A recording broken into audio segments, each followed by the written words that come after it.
बिस्मिल्लाहिर्रहमानिर्रहीम। अस्सलामुअलैकुम।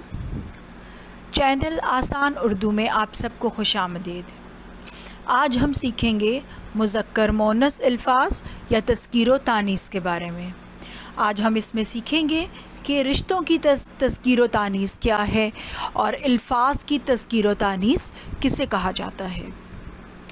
लेकिन उससे पहले अगर आपने अभी तक मेरे चैनल को सब्सक्राइब नहीं किया तो सब्सक्राइब का बटन प्रेस करें और साथ बने हुए बेल आइकन पर क्लिक करें ताकि मेरी हर नई आने वाली वीडियो का आपको पता चल सके, और वीडियो को लाइक ज़रूर कीजिएगा। मुज़क्कर मोनस या फिर तज़कीर तानीस। तज़कीर कहा जाता है मुज़क्कर को और मोनस और तानीस कहा जाता है मोनस को। मुज़क्कर नर इसम होता है जैसे मर्द, बाप, बैल या बेटा, और मोनस मादा इसम होता है जैसे औरत, माँ, गाय या बेटी। मुज़क्कर मोनस या तज़कीर तानीस के कुछ असूल व ज़वाबित हैं। एक तो मुज़क्कर मोनस कहा जाता है रिश्तों में, जैसे माँ बाप, बेटा बेटी, बहन भाई, ये है मुज़क्कर और मोनस। और एक तज़कीर तानीस होती है अल्फाज की, कि कुछ अल्फाज मुज़क्कर कहलाते हैं और कुछ अल्फाज मोनस कहलाते हैं। ऐसे ही जैसे एक लफ्ज़ है घंटी। अब अगर हमने ये देखना है कि घंटी मुज़क्कर लफ्ज़ है या मोनस लफ्ज़ है, तो इसको देखने का सबसे आसान तरीका ये है कि हम घंटी के साथ कोई फ़ेल लगा दें, जैसे घंटी बजी या घंटी बजा। तो घंटी बजी तो इसका मतलब है कि घंटी जो है वो मोनस है। फिर हड्डी, हड्डी टूटी या हड्डी टूटा। हड्डी क्योंकि टूटती है तो हड्डी मोनस है। बिल्कुल इसी तरह से किसी भी लफ्ज़ के साथ जब आप कोई फ़ेल लगा देंगे तो आपको ये मालूम हो जाएगा कि ये जो लफ्ज़ है ये मुज़क्कर है या मोनस है, कि तज़कीर कहलाएगा या तानीस कहलाएगा। इसमें एक असूल है जो कि 95% तक दुरुस्त साबित होता है कि ऐसे तमाम अल्फाज जिनके आखिर में छोटी ये, नून, ते, टे और सीन आ जाए तो वो अल्फाज 95% तक मोनस होते हैं। यानी ऐसे तमाम अल्फाज जिनके आखिर में हरूफ तहज्जी के अगर ये अल्फाज हों तो वो मोनस होते हैं, जैसे लड़की, बीवी, जादूगरनी। फिर ते अगर किसी के आखिर में आ रहा है तो औरत, इज़्ज़त, शफ़क़त। फिर नून आ रहा है, ज़ुबान, ज़मीन। फिर उसके बाद सीन को अगर हम देखें तो सांस, आस, जिन्स। ये तमाम अल्फाज जो हैं ये मोनस अल्फाज हैं। फिर एक और असूल है कि जिस लफ्ज़ के आखिर में अगर अलिफ़ आ जाए और वो लफ्ज़ और वो जो चीज़ है वो बेजान हो तो वो मोनस लफ्ज़ कहलाएगा या वो तानीस कहलाएगा। जैसे वो लफ्ज़ है शिफा, हवा। हवा चली, हवा चला नहीं होगा, हवा चली। वफ़ा। तो ऐसे अल्फाज जिनके आखिर में अलिफ़ आए और वो बेजान हो तो फिर वो मोनस होंगे, और ऐसे अल्फाज जिनके आखिर में अलिफ़ आए लेकिन वो जानदार हों तो वो मुज़क्कर कहलाएंगे, यानी कि तज़कीर होंगे, जैसे लड़का, गधा। जो जानदार अशिया हैं उनमें तो तज़कीर तानीस का नर और मादा का फ़र्क मौजूद है, और बहुत आसानी से हम उनके, अगर नर है तो उसके मादा की तलाश कर लेते हैं और अगर मादा है तो उसके नर की तलाश कर ली जाती है।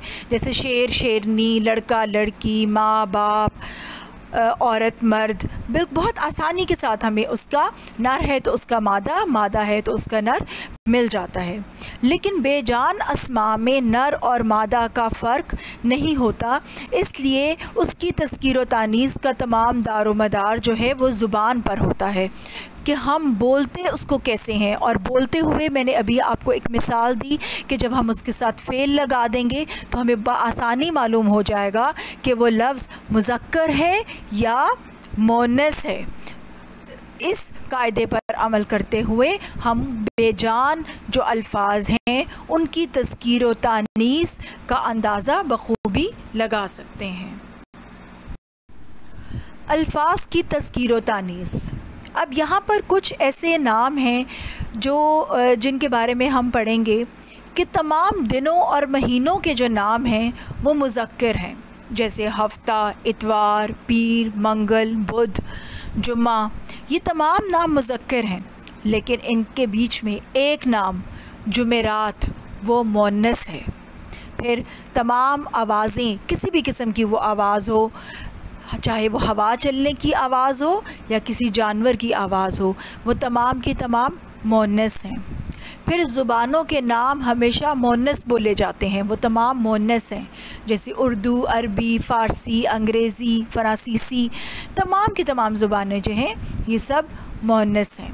फिर तमाम नमाज़ों के नाम जो हैं वो भी मुअन्नस हैं, जैसे फ़जर, ज़ोहर, असर, मग़रिब, इशा, नमाज जनाज़ा या नमाज क़ज़ा, जितनी भी नमाज़ें हैं ये तमाम के तमाम मुअन्नस हैं। आप देखें, हम कहते हैं हमने असर पढ़ी, मग़रिब पढ़ी, नमाज जनाज़ा अदा की गई, इशा नमाज इस्तिस्का अदा की गई, ये तमाम जो नमाज़ें हैं ये मुअन्नस हैं। फिर तमाम धातुओं और जवाहरात के नाम जो हैं मुज़क्कर हैं, जैसे सोना, लोहा, तांबा, पीतल और हीरा। लेकिन इसमें एक धात है चांदी और कलई, ये दो धातें ऐसी हैं जो कि मुअन्नस हैं। ठीक है, सोना अगर है तो हम कहेंगे सोना पहना, अगर औरत भी है तो वह कहेगी मैंने सोना पहना हुआ है। लेकिन जब चांदी की बात आएगी तो हम कहेंगे उसने चांदी पहनी हुई है। सोना पहना हुआ है और चांदी पहनी हुई है। इससे आपको अंदाज़ा हो रहा है कि सोना मुज़क्कर है और चांदी मुअन्नस है। फिर तमाम सैयारों के नाम जो हैं वो मुज़क्कर हैं, जैसे मरीख़, अतारत, ज़हल, मुश्तरी। लेकिन जो ज़मीन है जो वो मुअन्नस है।